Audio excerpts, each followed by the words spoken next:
Hello, it's Landon Nagati, a member of Long Island Cares and founder of Food for Thought, a place for people of all ages and backgrounds to share ideas and learn about the most pressing food security issues.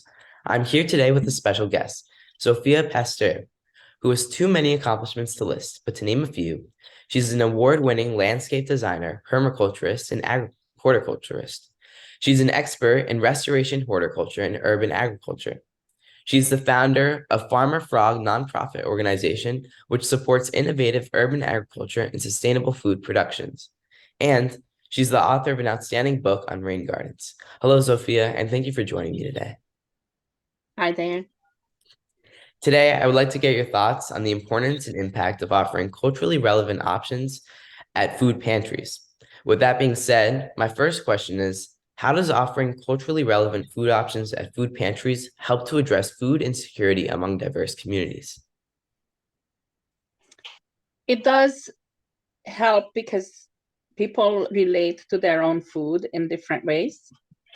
And if we are really to help folks who are hungry, we want to offer options that speaks to them culturally, makes them feel at home. They are familiar with eating it, preparing it, and it's also good for their body. A lot of times, culturally relevant food are healthy foods, and they are the healthy options for the community we're servicing. So it does help engage people with available food assistance as needed, but it's also food assistance generally is not a solution. So we're gonna have to go way beyond that. We need to have food sovereignty that includes culturally relevant food, and it also includes food assistance or food support, because if we are sovereign in our food system, then there is no hunger. It's an oxymoron. You cannot have hungry people in a community that is actually having food sovereignty and authority over its own resources and foods. And that is the solution. But that doesn't make a lot of money to a lot of people. Poverty and hunger are big business, and it really doesn't pay fixing this stuff. It's just like you're looking at various health issues. On one hand, you have dietitians who are telling people to eat healthier options, avoid sugar, look for their traditional foods, such as what type of protein or produce would be the food that their ancestry has been always eating, and what is it that's appropriate for their body. And then on the other hand, you have all this fluff and advertisement and marketing, and it's just bombarding people all the time to have the unhealthy option. But look, you can have the zero Pepsi.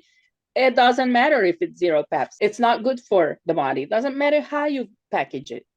So we're gonna have to be very clear about what culturally relevant we really mean by, because there is a really big risk here that I've seen now happening more and more. Is just like if what I mean when I say greenwashing. You mentioned my book on rain gardens. A lot of times unsustainable projects got passed because, oh, look, but they use solar panels and have rain gardens. It's a greenwashing. And in this sense, culturally relevant food used in not the right context is essentially washing over the actual problem, making us feel good. Because look, we have families who are here, immigrants from the various southern parts of the world. And look, we are offering sweet potatoes. Isn't that nice? And mangoes and rice. Well, that's great, but let's look at it why they are hungry in the first place. So we're gonna have to make sure that we don't replace the real conversation that needs to take place that focuses on systemic change with the conversation about culturally relevant food assistance. But with that said, food assistance does have a place, although we are not using it in place of dignifying livable wage jobs. Food assistance really was meant to be in critical situations. There are emergencies. There are sometimes catastrophic emergencies, earthquakes, various climate change related issues, and more. As we know, pandemics can pop up too.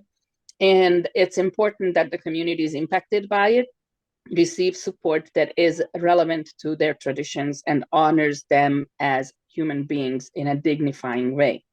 So to give you an example, we had Alaska impacted by the typhoon in the fall that really hurt many communities up there.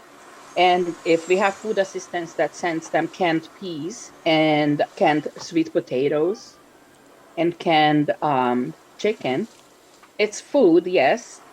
So if they look up recipes, they probably can even eat it, although it's not nutritionally really beneficial. But they would appreciate, and it would make them feel a lot more whole if they received salmon, if they received produce and vegetables that is more based on the Alaskan agricultural valuable and traditional foraging foods. They eat whale, they eat seal, they eat moose. Those are the type of things that we want to be aware of. And the best way to do that is not just jump in and help, but actually converse with the community and take a tally. Who is there? What their needs are? What is it that they really asking for? Because unless we provide what people are asking for, it's not real help, is it? Yeah, it's great. So we just talked about how that affects the physical health of someone, but Mhm. what impact does having access to familiar, culturally appropriate foods have on an individual's mental and emotional well-being? Well, most of us eat. I do know that not everyone is able to eat food the way we eat, but some people need some specific other ways. But most of us do eat using our full body experience, which means it's the smell, it's the texture, it's the color, what it looks like visually, and how it feels when we put it into our mouth. These all connect to memories, to emotions, experiences that we bring with us. There is a reason why we have what's called comfort food. For me, comfort food could be very different than comfort food means for you. And comfort food does not necessarily equate to what we had in childhood. Most of us have childhood foods that really tie us back into that we feel good and safe and comforted, but not all of us. And some people actually had really traumatizing childhoods where food was a part of that. So it can even trigger traumatic experiences sometimes. But in our lifetime, most people have at least a couple of good experiences that really relate to food when it was just perfect. It was good, not just the meal. The meal might actually have not tasted really good. I have friends whose mom wasn't the best cook, but that flavor was so good because they were so loved that when they feel that maybe burned taste, it does make them feel at home. And this is where it's at. It's that experience that comes with it, that it brings us back to a more centered and calm state. So food can be very healing to the mind and heart as well, in an emotional and even sometimes spiritual way. For some folks, that's what it is. It's important that we are also what that food is as we are seeking that comfort. So if someone grew up with Twinkies, it's not a good idea to have 100 Twinkies as comfort food, because we have to be very, again, aware of what it does to our body. But there are ways to bring that experience into our meals and our food in a healthy way. So culturally relevant foods for most folk are helping to feel at home and to feel more connected. It's also something that when we share our own food with another person, we can engage better. So food was always a platform to, when we say we're breaking bread together, that is something that is a community-centered act that builds relationships and fosters friendships and positive experiences most of the time. Again, I mean, we can't be painting with a too big of a broad brush. It's not true for everyone at every circle. Yeah, thank you. That was great. So my next question is, how does offering culturally relevant food options at food pantries affect the community's perception and utilization of the pantry services? Well, it definitely helps them feel heard, right? They are more seen. But ultimately, a food pantry is not going to be fit with the community and the culture unless they have more than just the culturally relevant food, right? If an all-white organization with all of the food pantry employees and volunteers being white people will have some food that is relevant, for example, for an immigrant community, it can become something that feels a bit more patronizing and profiling. So involving the community in more ways than one is really important. I feel that offering culturally relevant food is sort of like the first step to build trust, right?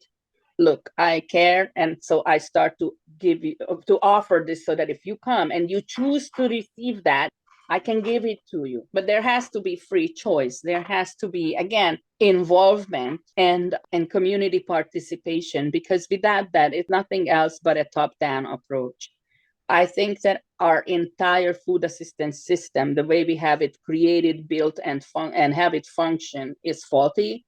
It is all really difficult to switch it to something that actually serves the whole human experience and the whole person and really leads to solutions and is standing with the people and looking out for their basic rights. And so it's a very big conversation, and it's definitely requiring a systemic change and a systemic approach. And culturally relevant food, this whole conversation is just really the tip of the iceberg, and it's one of the first steps that we are very late actually to discuss, because this should have been number one whenever food assistance was designed and planned. I'm just glad that, right, I mean, if you think back what it was a couple decades ago, it was milk powder and very general old and expired foods that the expiration date were several years old.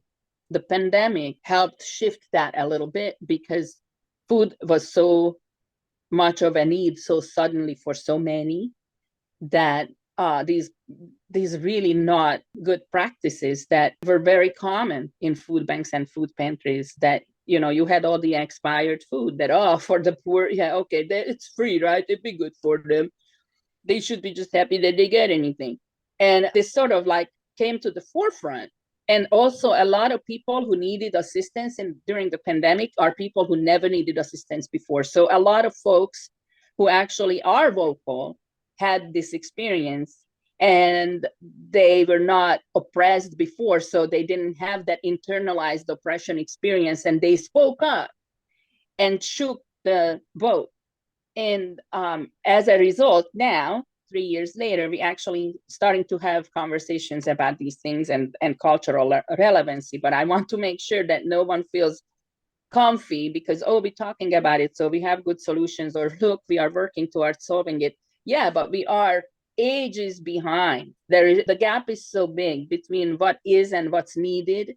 And we call ourselves the richest country in the world, whether we are or not, that's questionable, but we call ourselves that as a nation. We have no excuses. So we do have the richest people, a lot of the richest people in the world. So we really have no excuses why this is an issue, but at least we are talking about it now. Yeah, thank you. I feel like that relationship between the food pantry and the people coming to the food pantry is more than just a place to get food, as it's more of a place for connection of the community. So Yeah. sorry. No, go ahead. So my final question for you today is, how does incorporating cultural considerations into food pantry operations impact the sustainability and long-term success of the pantry? So incorporating what into the food pantry operations? Incorporating cultural considerations. Is there any other way to operate? Hmm. Seriously, is there any other way to operate? If anybody tries to operate without that, they should be closed down immediately. They are not servicing the community. Yeah. That's really it. And I have to also say that there is nothing about sustainability here. There is no way to do this sustainably because hunger can never be normalized and it can never become a sustainable operation. It's true. Thank you. So that's all for me. Is there anything else you'd like to share? No, I'm very happy and honored that you reached out and I thank you for your patience, because the internet here, I'm having some real challenges every day. So thank you for waiting for me. No problem. We all have those issues. All right. Thank you. Thank All you. right. Okay.